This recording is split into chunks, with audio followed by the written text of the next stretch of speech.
Bạn có đang đam mê học ngành đồ họa?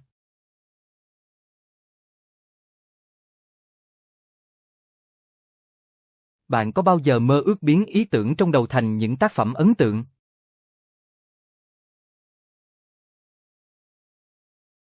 Ngành thiết kế đồ họa chính là dành cho bạn.